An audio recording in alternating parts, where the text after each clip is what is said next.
Ni takriban majuma matatu yaliyosalia kabla ya sherehe za mwaka huu za sikukuu ya Mashujaa. Ni bidii ya mchwa katika uga wa Kwale, huku serikali ya kaunti ya Kwale ikisema ukarabati wa uwanja huo utakamilika kwa wakati unaofaa.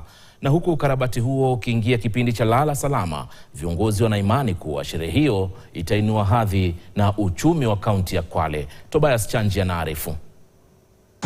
Waume kwa wake wote wamezamia kazi hapa kwa bidii ya mchwa kuhakikisha ujenzi wa uwanja umekamilika.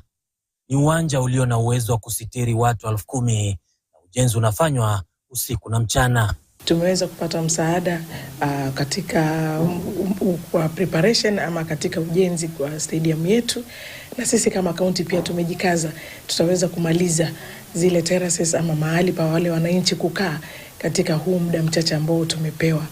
Sports Kenya wameweza kutupatia terrace moja ya accommodate watu 5,000 ambao sisi wenyewe pia nazo tumejenga zile zingine ambazo zina accommodate watu zaidi ya 6,000.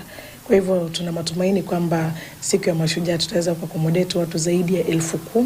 Hii itakuwa sherehe ya kwanza kubwa ya kitaifa ambayo kaunti ya Kwale itakuwa mwenyeji. Barabara zetu zote ambazo zinaelekea pale stadium zitawekwa lami na preparation imeanza.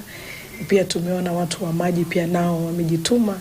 Maji imekuwa ni donda sugu Kwale, lakini saa hii maji pia yatakuwa yanapatikana pale katika stadium yetu.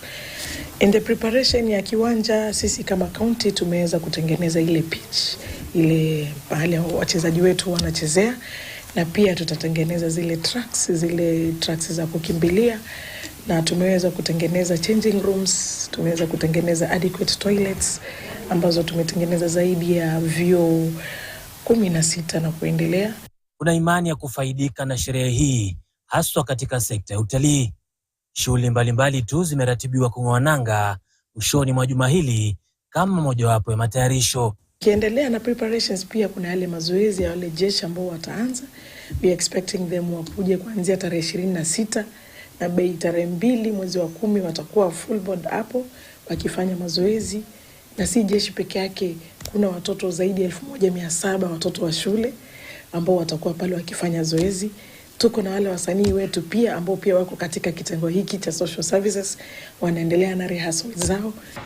Kwa sasa ni pilika kuhakikisha kuwa ujenzi wa uwanja huu umekamilika kwa wakati ufaao, kuhakikisha kuwa kaunti ya Kwale inakuwa mwenyeji wa sherehe za Mashujaa mwaka 2024. Tobias Chanji, KTN, kaunti ya Kwale.